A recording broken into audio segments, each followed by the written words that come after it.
That is still so stupid.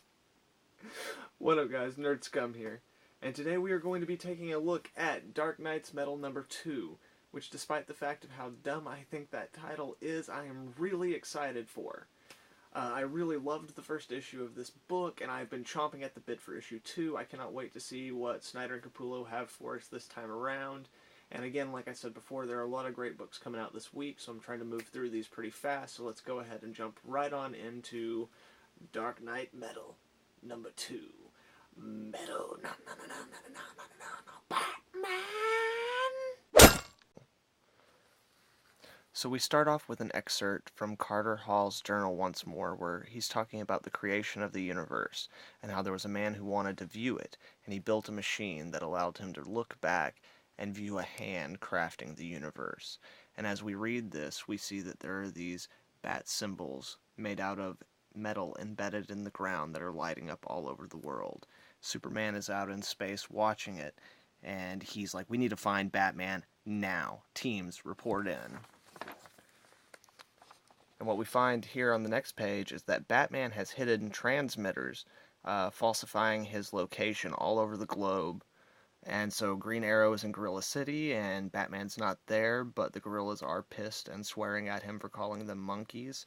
In the House of Mystery, Constantine and Zatanna are like, nope, he's not here. Constantine's like, but I don't know how the hell he managed to embed a transmitter in a wall made of souls. And Superman's like, well, it's because he's been planning this for a while. And then he's talking to Cyborg, and Cyborg's like, we've got him. Superman's like, thank God, pin him down, he's just one man.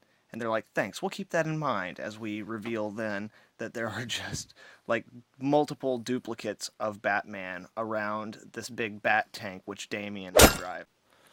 And since they can't determine which is which, they just start taking them all down. Aquaman pops up and spears the motorcycle, flinging this guy to him and grabs him in a headlock, but he's making too many jokes, so he knows it's not the real Batman. Then Flash finally shows, and they're like, alright, Flash, take care of this. And he zips around, grabbing all the different Batmans and searching their bags, finally catching up with this version of him, and he's like, you know, I can move faster than you can even think, so I don't even know why you're trying this. And Batman's like, oh yeah, well, he's got a drone. Zaps him with some ice. And Flash pummels into the water there. Then from here we cut forward and see this guy, this Batman, getting where he's going, and Flash has already got all the others rounded up. By this time, Cyborg has decoded the tech that they're all using, and he's like, come on, Nightwing, we can see it's you, now just give up what's in the bag. And he's like, alright, Green Lantern, you win, here. Green Lantern's like, what is that a joke? And he's like, oh no, this is what we have in the bag, just these little plants. And then Wonder Woman kind of gets wise, and she's like, wait, Cyborg, what are our coordinates? Aquaman's like, the ground is shaking. They're like, we need to get out of here right now, as Swamp Thing frickin' emerges from the ground and is like, who dares harm the green here at the Parliament of Trees? And then we get the reveal that Batman is actually inside the tank, which Damian is driving, and as Damian starts to get cocky, bragging about how easy it was, Superman grabs Batman and pulls him up into the sky and starts demanding answers from him. And Batman's like, get the hell off of me before... Superman's like, damn it, look at me, it's me, we're brothers. Now what in God's name is going on? And Batman starts to babble on incoherently about the Judas tribe, and how the mantling has already started, and about how it's about metal. It's about heavy metal. It's about heavy metal, just like Kendora said. And then he goes on to basically dive back into Scott Snyder's run of Batman, where he basically talks about all the different metals that they've slowly been adding to him without his knowledge. One being in the labyrinth of the Court of Owls, another being the Dynesium from when he fought Joker to the death. Another one of them existed inside the machine that he used to reset his brain, to basically reboot Batman after he was brought back from the dead after fighting the Joker to the death. And then finally, the last one was the Inf Metal that he himself unknowingly added to himself when he and Green Lantern and Duke tried to look into the dark universe. How do we stop it? Superman asks, and Batman's like, I really don't think we can. And Superman's like, but there's gotta be a way. Batman's like, there might be a way. And then Wonder Woman's like, enough. He's still lying. I don't even need my lasso to tell that he's just stalling. Superman looks at him real close and then runs a fist right through his frickin' chest. Oh my god! But it turns out it's actually Clayface, who's just learned how to mimic Batman so well, even down to his heartbeat, that he was able to fool Superman. And at the ends of the Earth, at the Arctic lava pits, we see that Kendra has been working with Vandal Savage and like this League of Immortals that they have going. And they basically have a plan to use the brain of the Anti-Monitor and fire it into the multiverse at the Rock of Eternity, that's right. Basically destroying the dark multiverse. At which point Ra's al Ghul mentions that he's the youngest among them, but he posits that like he knows Batman pretty well. And he's pretty sure that Batman is trying to fight against this, and where might that lead him? At which point Kendra realizes something horrible. So then we go over to the Valley of the Kings, where indeed Batman is still on the search. He's still trying to get this done. He has a plan, as always. And Homeboy Dream is there, and Batman's talking to him, and he's like, man, can you help me out? And he's like, I've done everything I can do to help you in this realm. And Batman's like, have I done the right thing? Dream, have I done the right, am I doing the right thing? And there's no response from Dream. However, there is a response of no from Superman and Diana, who are like, you have to give back what you have in the bag. It is too dangerous for any man to hold. And we get the reveal that it is baby Darkseid. And Batman's plan, he also has the mace of Inf-Metal, Carter Hall's mace. His plan is to use the Omega Sanction beams of baby Darkseid to send him back in the past once again so that he can face off with the Bat God who is trying to possess him and kill him with the Inf-Metal mace, which is something that has happened before. So Wonder Woman is trying to talk some sense to him, telling him there's no way he can survive, he'll be lost to time, and he's like, I know, please take care of my family. And at the time this is all happening, Kendra is trying to call her in, and Wonder Woman's like, no, not now. And Kendra's like, no, you don't understand, it's a trap. It's not the tomb Batman thinks it is, it's the tomb of Hafset. At which point, these dark matter tendrils reach out and grab Superman and Wonder Woman, and Batman is pinned into place by all these weird needle spear things, and the cult of the Bat reveals themselves.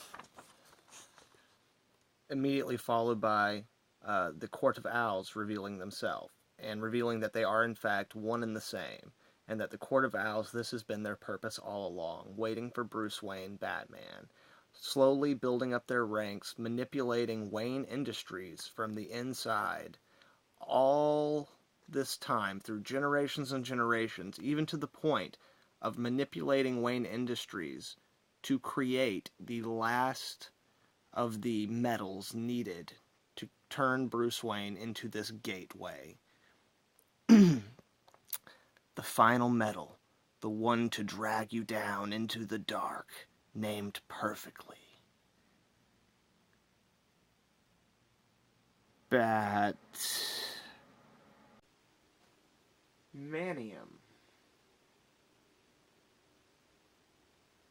Batmanium. Are you proud of that, Scott Snyder? Are you proud of the thing that you just made me say? Do you feel like a big, cool guy now? You are the guy who had Batman give villains the finger in Zero Year, but I've tried really hard to forget that because you put in some quality work. But that is frickin' stupid. That is stupider than the Dark Knight's metal. But moving on. So anyway, the Court of Owls tell him that his whole life has led to this, him being a doorway, and he's like, no, please don't do this. And they begin to let the metal flow over him, and as it does, it begins, like, his body begins to, like, transphase out or something like that as the Dark Universe door begins to open up. And, of course, the Court of Owls are ecstatic. They're like, here he comes. He will rule this world, and We will rule it with him, and he will reward us. I can hear him. He's here. He's... And then all of a sudden, these mutant, weird vampire robin, or I suppose crow things jump out and just start devouring them, going, crow, crow, crow, crow, crow. And then we hear a voice from, or see a voice from off panel, Bar. That's right, heal, boys. To which Superman says, oh my god. And Wonder Woman's like, Bruce, where is he? You want Bruce Wayne? Look around. I'm right here. I'm right here. I'm right here. I'm right here. I'm right here. I'm right here. I'm right here. Superman tells the god Bat that they will defeat him. Wonder Woman says, we've beaten monsters and gods before. And he says, because I let you. Welcome to the dark. And he blasts them. At this point, we also get Carter Hall's journal entry coming back in, completing the story, revealing that there was something he left out about his story of the origin of the universe. He left out that it was a tragedy. He left out that just by the man, Krona, looking back so far, he created the multiverse just by viewing it, and that he became the most hated man in the multiverse. And then he reveals the origin story of our multiverse. It's a cautionary tale. It says, explore too far, and you may just become the villain of your own story. And then we have the Batman who laughs, this is going to be fun. And next is Rise of the Dark Knights. Right on, guys, that was Dark Knight's Metal number 2. And aside from a little bit of silliness and some ridiculously large silliness, it was pretty awesome. Like, I really dug it. Similarly to the previous issues, both the first issue as well as the Forge and the casting, Scott Snyder has a lot of talking and a lot of backstory. But unlike some other like big events that have been going on recently that have had a lot of speechifying, Scott Snyder has a habit of doing this. He'll do like long paragraphs of exposition and stuff talking to you about like the architecture of buildings and like history lessons about like the subway systems of Gotham and stuff that you don't care about, but as the story progresses it actually does play into the story and it is really important. And so far all the elements in Dark Knight Metals have been that. Like there's a lot of explaining going on, but you can be guaranteed that all those elements will come back later. It's not just killing time, it's not just killing space. We only got like one major kind of action sequence, but it was really dope. Again, showing the ingenuity of Batman even in like his heightened state. The way that like he had all the different Bat family members kind of representing different pieces of him was really awesome. The way that Snyder ties in all the different eras of Batman and specific Batman storylines, like Grant Morrison's storyline of Batman being hit with the Omega Beam sanction and being sent through time, and like the way that that relates to like this whole story, as well as like the different metals and how like over the years they've all been like slowly added to Batman without his knowledge, kind of making him this key or this doorway for this thing who noticed him back in Grant Morrison's run to come through and kind of take over our world. Like that's really, really cool. So yeah, the writing in this issue is really on point, as it usually is, except for the art. The art in the book. Let's talk about the art in the book. The art in the book is really solid for the most part. There are a couple of things that are a little bit sloppier, but in general I thought that the line work was really decent. I'm not a big fan of Capullo's Superman, but there are other people who do a way worse job of him. And I'm a big fan of Ramada Jr., but he can't draw Superman to save his frickin' life. So it was definitely better than that from the Forge and the casting. But in general, yeah, the art really worked. There were a couple of moments that were a little, kind of like with the writing, but all in all, it was pretty awesome. I was into it the whole time. All the things were very well paced. I never got bored. I never felt that it was lagging. And that is a real, like, tribute both to the writing and to the art. The way the panels are set up and laid out and the way that the story flows, it all works really, really well. and I really enjoyed the issue.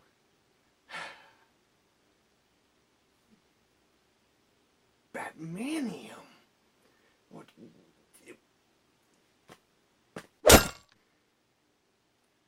So yeah, other than a few small issues that apparently for me seem to be a bit of a sore spot, this was a really great issue. I really enjoyed this book. I highly recommend it. It's got me really psyched to see what happens in the next issue, and I just cannot wait to see where all this is going. But what did you guys think? Make sure and let me know down in the comments. If you like this video, give it a like and share it with your friends. And also, just one more reminder, don't forget, guys, that this week Teen Titans comes out. It's the first crossover with the Dark Knight Metal. So make sure and go and pick that out. It's going to give us a lot more look at the Batman Who Laughs, the Dark Universe version of the Joker, which seems like it's going to be really dope.